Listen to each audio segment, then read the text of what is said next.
નમસ્કાર દર્શક મિત્રો, ભારત ટાઈમ્સ ન્યૂઝમાં એક મુલાકાત ખાસ કાર્યક્રમમાં આપનું સ્વાગત છે. આજે આપણી સાથે છે શૈલેન્દ્રસિંહ વાઘેલા. બાપુ નમસ્કાર. નમસ્કાર. બાપુ, વાસ્તુ એટલે શું? આપ ભૂદેવ છો અને જ્યારે ભૂદેવ મને જ્યારે આ પ્રશ્ન પૂછે ત્યારે મને એક વાતનો આનંદ છે કે હું એવી રીતે જવાબ આપીશ કે આપને પણ સંતોષ થાય અને આપણને જોવાવાળા જેટલા પણ આપણા પ્રેક્ષકો છે એને પણ સંતોષ થાય. વાસ્તુ એટલે જે તે વસ્તુ પોતાની પ્રોપર જગ્યાએ ગોઠવેલી હોય એનું નામ વાસ્તુ. હું વારંવાર કહું છું કે જ્યારે પણ આપણે નવું મકાન બનાવીએ, નવી કોઈ જગ્યા લઈએ, ઓફિસ બનાવીએ, કોઈ પણ પ્રકારનો નવો બિઝનેસ લઈએ તો ત્યાં આપણે વાસ્તુ કરાવતા હોઈએ છીએ. તો જે વાસ્તુ કરાવીએ છીએ એ વાસ્તુમાં નાનપણથી જ્યારે આપણે વાસ્તુ નામનો શબ્દ સાંભળ્યો છે ત્યારે આપણા મનની અંદર એક જ વાત હોય કે વાસ્તુ હશે એટલે 5, 7, 10 પંડિતો આવ્યા હશે, હોમ હવન થશે, સાંજે 4 વાગે કે 5 વાગે શ્રીફળ હોમ હશે અને એ પછી તો જમણવાર હશે, એને કહેવાય વાસ્તુ. એટલે ભજન અને ભોજન એટલે વાસ્તુ. પણ હું એવું કહું છું કે વાસ્તુ એટલે જે તે વસ્તુ પોતાની પ્રોપર જગ્યાએ ગોઠવેલી હોય એનું નામ વાસ્તુ. એ પ્રકારે કઈ કઈ વસ્તુ ક્યાં ક્યાં ગોઠવવી જોઈએ? એમાં એવું છે કે વાસ્તુના નિયમો છે. આપણા શાસ્ત્રમાં આપણું જે શાસ્ત્ર છે વાસ્તુશાસ્ત્ર, એના નિયમો છે કે કઈ દિશામાં કઈ વસ્તુ હોવી જોઈએ. માની લો કે સૌથી પહેલી શરૂઆત કરીએ તો આપણે આપણા ઘરમાં શરૂઆત એ કરીએ કે રસોડું ક્યાં હોવું જોઈએ. તો કે ભાઈ રસોડું હોવું જોઈએ તમારું અગ્નિ ખૂણામાં. હવે રસોડું અગ્નિ ખૂણામાં હોય તો પૂજા ક્યાં હોવી જોઈએ? તો કે પૂજા હોવી જોઈએ ઈશાન ખૂણામાં. એવી જ રીતે રસોડું અને આપણે પૂજા જોઈ તો આપણે બેડરૂમ ક્યાં હોવો જોઈએ? તો કે માસ્ટર બેડરૂમ નૈઋત્ય ખૂણામાં હોવો જોઈએ. અને દીકરીનો રૂમ, આપણા ત્યાં જો દીકરી હોય છે તો દીકરીનો રૂમ ક્યાં હોવો જોઈએ? તો દીકરીનો રૂમ વાયવ્ય ખૂણામાં હોવો જોઈએ. આવી રીતે આપણે વાસ્તુને ગોઠવીને, આવી રીતે આપણે આપણી વ્યવસ્થા ગોઠવીને વાસ્તુ બેલેન્સ કરી શકીએ છીએ. અત્યારે લોકો મકાન ખરીદતી વખતે ખાસ વાસ્તુનું ધ્યાન આપે છે. તો આપણો મુખ્ય દરવાજો કઈ દિશામાં હોવો જોઈએ? આમ જનરલી એવું હોય છે કે જ્યારે આપણે મકાન ખરીદવા જઈએ છીએ ત્યારે આપણા મનની અંદર એવી વાત હોય છે કે ભાઈ અમારે સાઉથ ફેસિંગ ન હોવું જોઈએ. અને આજકાલ બિલ્ડરો પણ એવા મકાનો બનાવે છે કે જેમાં સાઉથ ફેસિંગ ના આવે. પણ હું પ્રકાશભાઈ, હું એવું માનું છું કે તમારા ભાગ્યમાં છે એ જ ભગવાન તમને આપે છે. એટલે જો તમને ગમતી વસ્તુ હોય, જો તમને એમ લાગે કે આ મકાન મને ગમે છે, આ મકાન હવા ઉજાસવાળું છે, આ મકાનમાં પગ મૂકતા જ મને સારું લાગે છે, તો મકાનની દરવાજો અથવા તો મકાનની દિશા કોઈ પણ બાજુ હશે તો પણ તમને એ મકાન ફળશે ફળશે ફળશે અને ફળશે. ખાસ કરીને વાસ્તુ આપણા ત્યાં એવું છે કે દક્ષિણ દિશા એટલે મૃત્યુની દિશા. તમારું શું માનવું છે? દરેક દિશા, જો આમાં એવું છે કે જેટલી પણ દિશા છે, જેટલા પણ ખૂણા છે, એ દરેક દિશાના ભગવાન છે, સ્વામી છે. હવે હું હંમેશા કહું છું કે પૂર્વના તો કે ભાઈ ઇન્દ્રદેવ, એવી રીતે પશ્ચિમના તો કે શનિદેવ, અને જ્યારે સાઉથની વાત કરીએ છીએ, દક્ષિણ દિશાની વાત કરીએ છીએ તો દક્ષિણના જે સ્વામી છે એ યમરાજા છે. તો યમરાજાના નામે ક્યાંક ને ક્યાંક આપણા મનમાં એક એવી વાત તો છે કે યમરાજા આવે તો ગયા, પણ જવાનું તો જ્યારે નક્કી છે ત્યારે જ છે. તો યમરાજા ખોટી રીતે નથી લઈ જતા. અને વાત એવી હું હંમેશા કહું છું કે ભગવાનને ભલે આપણે માનતા હોઈએ, ભગવાન તો મળશે કે નહીં મળે, પણ યમરાજા તો એક વખત મળવાના જ છે.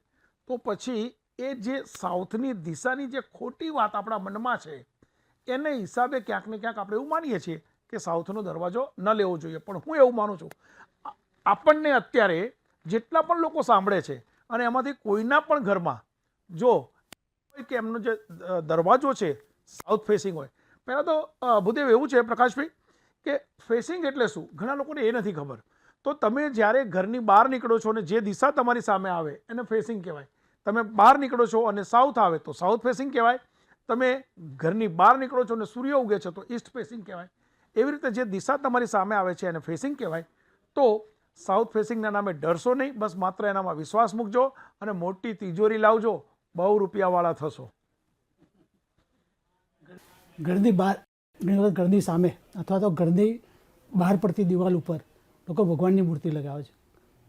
કઈ મૂર્તિ લગાવી જોઈએ? સાચી વાત તો એ છે કે એક પણ પ્રકારની મૂર્તિ લગાડવી જોઈએ નહીં.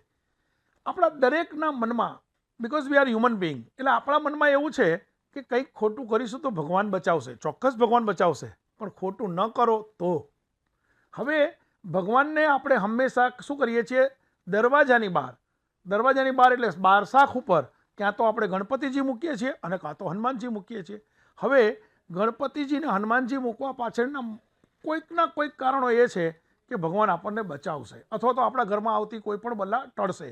સાહેબ એક વાત યાદ રાખજો, આજ સુધીમાં તમે કોઈ પણ પોતાના બાળકોના ફોટા બહાર ટીંગાડેલા જોયા? કોઈના મા બાપના ફોટા ટીંગાડેલા જોયા? તો જો તમે એ નથી કરતા તો ભગવાનને કેમ રાખો છો? અને એક વાત યાદ રાખજો, ભગવાન કોઈ આપણા ગાર્ડ નથી, કે એ આપણા પહેરેદાર નથી, એ આપણા ચોકીદાર નથી કે તમે એને ઘરની બહાર બેસાડો છો. તો મહેરબાની કરીને દરેક ભગવાનનું એક સ્થાન છે. જો ગણપતિજીને બેસાડવા છે તો સાઉથની વોલ પર નોર્થ ફેસિંગ, અને હનુમાનજીને બેસાડવા છે તો નોર્થની વોલ પર સાઉથ ફેસિંગ બેસાડશો તો તમે ઘરની અંદર પ્રોપર ભગવાનને બેસાડ્યા હોય એમ કહેવાય. પણ ઘરની બહાર, દરવાજાની બહાર, બારશાખની ઉપર ક્યારે પણ કોઈ પણ ભગવાનને બેસાડવા નહીં. અત્યારે વોટ્સએપ યુનિવર્સિટી ચાલે છે, ઘણી બધી એમાં ટિપ્સ આવતી હોય છે. ખરેખર એ ટિપ્સ માનવી જોઈએ કે કેમ? હવે ખરી વાત છે કે વોટ્સઅપ એ એક એવું સાધન થઈ ગયું છે અત્યારે કે કોઈ પણ પ્રકારનો કેમેરો લઈ અથવા તો પોતાની પાસે વોટ્સઅપ મોબાઈલમાં કેમેરો હોય અને કેમેરો લઈને સેલ્ફી લઈને લોકો બોલવા માંડે છે. લોકોને ગમે છે કે ભાઈ લોકોની વાહવા થાય છે. અને ખાસ કરીને વોટ્સઅપ પર યુટ્યુબ ઉપર જ્યારે પૈસા મળવાના શરૂ થઈ ગયા છે ત્યારથી બહુ બધા લોકો પોતાની યુટ્યુબ ચેનલ ચાલુ કરી દીધી છે. વાત એવી છે કે પૂરું જ્ઞાન ન હોવા છતાં પણ એ લોકો ક્યાંક ને ક્યાંક ખોટા મેસેજ લોકો સુધી પહોંચાડે છે. એટલે પહેલી વાત તો એ છે કે વોટ્સઅપમાં પણ જ્યાં સુધી તમે કોઈ પણ વોટ્સઅપને બરાબર સમજી ન લો ત્યાં સુધી ફોરવર્ડ પણ ન કરો. અને એવી જ રીતે યુટ્યુબ ઉપર તમે જ્યારે સવારે કે ક્યારે પણ તમે યુટ્યુબ પર કોઈ ચેનલ જુઓ છો અને યુટ્યુબ ઉપર મારા જેવો આવીને કોઈ બોલે છે અને તમને એમ લાગે છે હા તો મજા આવી ગઈ, આણે જે કીધું એ મારા માટે સારું છે, એમાં પણ વિશ્વાસ ન કરો. બસ માત્ર એટલું યાદ રાખજો, હું હંમેશા કહું છું કે મેડિકલ સાયન્સમાં પણ ડૉક્ટર પાસે પણ જઈએ છીએ તો ડૉક્ટરની પાસે જ્યારે કોઈ પણ પ્રકારનું નિદાન કરાવવા માટે જઈએ છીએ અને ડૉક્ટર આપણને કંઈક આ કહે છે ને તો આપણે સેકન્ડ ઓપિનિયન બીજા ડૉક્ટર પાસેથી લઈએ છીએ. તો મહેરબાની કરીને મારા જેવો કોઈ એસ્ટ્રોલોજર કંઈ કહે તો સેકન્ડ ઓપિનિયન બીજા પાસે લેજો. વાસ્તુમાં મીઠું અને કપૂર શું ઉપયોગ છે? સાચી વાત એ છે કે કપૂર છે ને, કપૂરની અંદર એ પ્રકારનું કેમિકલ્સ હોય છે કે જ્યારે કપૂર તમારા ઘરમાં પ્રગટાવવામાં આવે છે તો કપૂરની અંદરથી જે વાયુઓ નીકળે છે એ વાયુઓ ક્યાંક ને ક્યાંક તમારા ઘરમાં પોઝિટિવિટી ફેલાવે છે. એવી જ રીતે નમક, મીઠાની અંદર એ પ્રકારના તત્વો હોય છે કે તમારા ઘરની નેગેટિવિટી પોતાનામાં ખેંચી લે છે. માટે હું તો કહું છું કે દરરોજ નહીં તો વન્સ ઇન અ વાઇલ, દરરોજ નહીં તો અઠવાડિયે 2 વખત જો તમે તમારા ઘરમાં મીઠાના પોતા કરાવશો તો જો તમારું ઘર જો વાસ્તુ ઇમ્બેલેન્સ હશે તો આપોઆપ વાસ્તુ બેલેન્સ થઈ જશે. વાસ્તુમાં ઈશાન ખૂણાનું શું મહત્વ છે? ઈશાન ખૂણો છે ને, જે ઈશાન ખૂણો એ નો ખૂણો છે. એના જે દેવ છે એ શંકર ભગવાન છે. તો ઈશાન ખૂણામાં પૂજા હોવી જોઈએ. અને આપણે બધા જ એવું માનીએ છીએ કે જો આપણું ઘર, પોતાનું ઘર સારું હોય, ઘરની અંદર સારો બેડરૂમ હોય, ઘરની અંદર સરસ મજાનું રાચ રચેલું હોય તો આપણે આપણા ઘરની અંદર ભગવાન કેમ ના હોવા જોઈએ? માટે ઈશાન ખૂણાની અંદર ભગવાન રાખવા જોઈએ. અને ઈશાન ખૂણો એટલે બહુ જ પવિત્ર ખૂણો છે. માટે ઈશાન ખૂણાનું એટલું મહત્ત્વ છે કે જેટલું મહત્ત્વ આપણે આપણા મા બાપને આપીએ છીએ, જેટલું મહત્ત્વ આપણે ભગવાનને આપીએ છીએ, જેટલું મહત્ત્વ આપણે મંદિરોમાં જઈએ છીએ, જેટલું મહત્ત્વ આપણે યાત્રા સ્થાનોમાં આપીએ છીએ, એટલું જ મહત્ત્વ ઈશાન ખૂણાનું છે. ઘરમાં ઉંમરલાયક દીકરી હોય અને મેરેજ ન થતા હોય, વાહ, તો શું ઉપાય?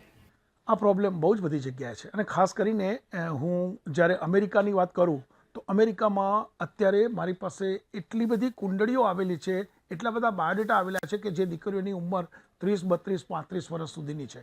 તો આ યાદ રાખો કે જેટલા ઘરમાં, પહેલી વાત તો એ છે કે એવું નથી કે દીકરી મોટા થયા પછી જ, પણ જ્યારથી તમારા ઘરમાં દીકરીનો જન્મ થયો છે અને દીકરી મોટા થયા, દીકરીના માટે એક રૂમ, અલાયદો રૂમ જો નક્કી કરવાનો હોય તો વાયવ્ય ખૂણામાં દીકરીનો રૂમ હોવો જોઈએ. હવે વાયવ્ય ખૂણો એટલે શું? વાયવ્ય ખૂણો એટલે નોર્થ અને વેસ્ટ વચ્ચેનો ખૂણો. નોર્થ એટલે ઉત્તર, વેસ્ટ એટલે પશ્ચિમ.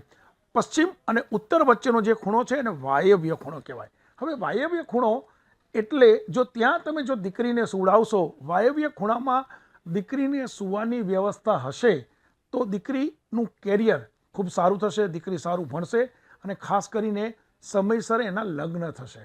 હવે માની લો બધાના ઘરમાં એ વ્યવસ્થા નથી, બધાના ઘરમાં જુદા જુદા બેડરૂમ નથી, તો બસ એટલું કરો કે દીકરી બા તમારા દીકરી જ્યાં સૂવે છે એ જગ્યામાં જ્યાં વાયવ્ય ખૂણો આવે છે ત્યાં પણ જો દીકરીને સુવડાવશો તો દીકરી પોતાનું ભણતર સારું પૂરું કરી શકશે અને સમયસર એના લગ્ન થશે. દાંપત્ય જીવન એમાં વાસ્તુ શું ભાગ ભજવે છે? દાંપત્ય જીવનમાં સાચી વાત તો એ છે કે હું હંમેશા કહું છું કે જોડા છે ને ભગવાન ઉપરથી બનાવીને લાવે છે. તમને જ્યારે પણ કોઈ પણ જોડી તમે જોશો તો ભગવાને ઉપરથી બનાવીને જ આપી છે. પણ હવે અહીંયા આવ્યા પછી આપણે એવું કહેવાય છે ને કે કોઈને ત્યાં જન્મ લેવો એ આપણું ભાગ્ય છે, પણ પત્ની તો આપણે પોતે પસંદ કરીએ છીએ, અથવા તો દીકરીને માટે એમ કહેવાય કે એ પોતાનો પતિ પોતે પસંદ કરે છે. વાત એવી છે સાહેબ, જો ગ્રહોના નામે આ છૂટા પડવાની વાત હોય કે ગ્રહોના નામે દંપતીના જીવનની અંદર ડિફરન્સ ઓફ ઓપિનિયન હોય તો એને હું એમ કહું કે આમાં ન પડશો. બસ માત્ર એટલું છે કે દીકરો અને દીકરી જ્યારે પતિ અને પત્ની એકબીજાને માન સન્માન આપવાનું ચાલુ કરશે, પતિ અને પત્ની એકબીજાને સાચવવાનું ચાલુ કરશે, પતિ અને પત્ની એકબીજાની જવાબદારીઓ લેવાનું ચાલુ કરશે, તો કદાચ હું એવું માનું છું કે ગ્રહોના નામે કોઈ પણ પ્રકારના પ્રોબ્લેમ આવશે નહીં. હું તમને સમજાવું. આપણે બધી વખત એવું કહીએ છીએ કે આજકાલ ડિવોર્સ બહુ થાય છે, તો ડિવોર્સ થવાના કારણોમાં ઘણી બધી વખત એવું કહેવામાં આવે છે કે સાસુ બહુના પ્રોબ્લેમ છે એટલે ડિવોર્સ થાય છે.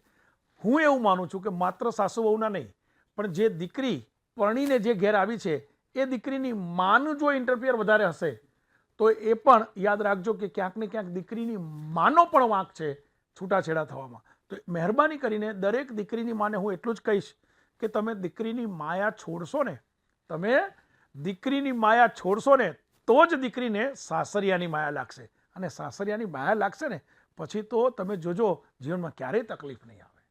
સંપૂર્ણ વાસ્તુ આધારિત મકાન બનાવ્યું હોય, એ તમે કીધું કે વાયવ્ય દિશામાં દીકરીનો રૂમ હોય, પૂર્વ દિશામાં બારણું હોય, બધું જ હોય, છતાંય માણસ દુઃખી થતો હોય. હમણાં હું સ્ટુડિયોમાં આવતા પહેલાં એક બેનને મળ્યો, એ બેનના હાથમાં મેં અહીંયા લખેલું જોયું કર્મા.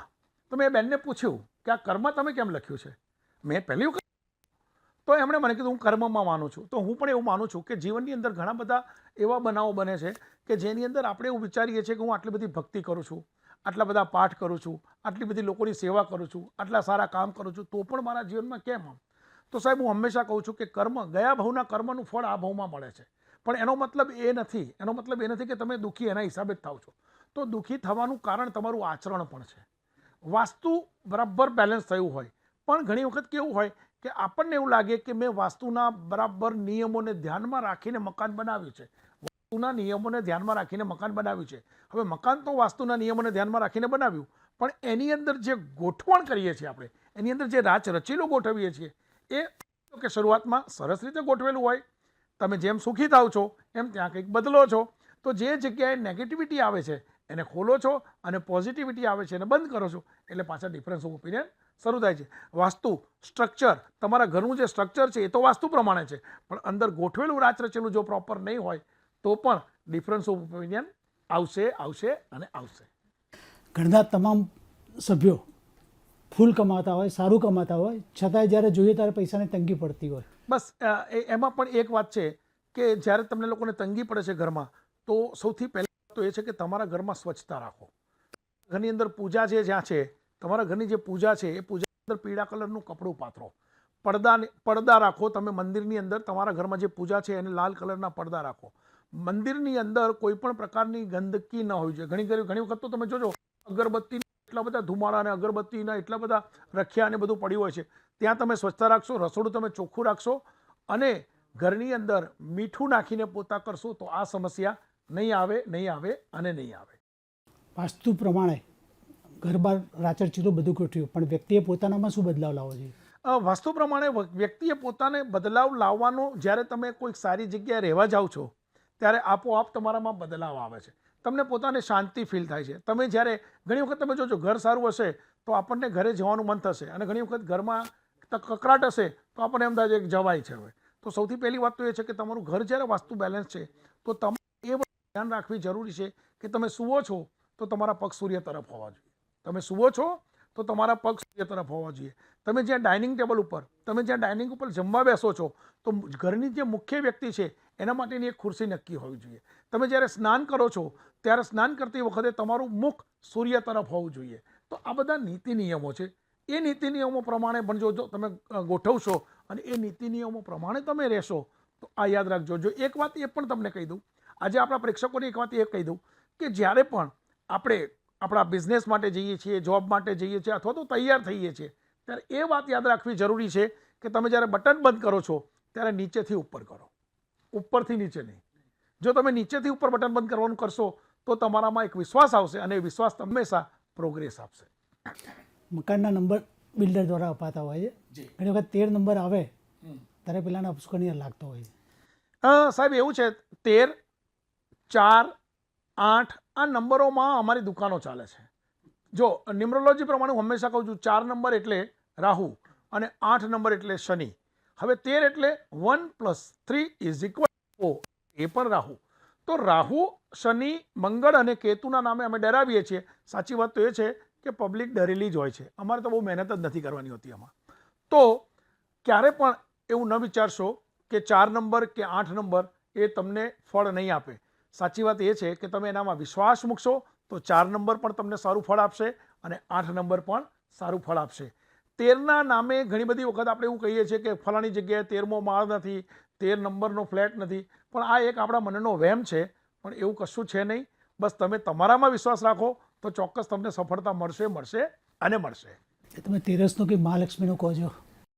ત્રીજ અને તેરસ, હું હંમેશા એવું કહું છું, ત્રીજ અને તેરસ એ વણમાગ્યું મુહૂર્ત છે. ત્રીજ અને તેરસ એ વણમાગ્યું મુહૂર્ત છે.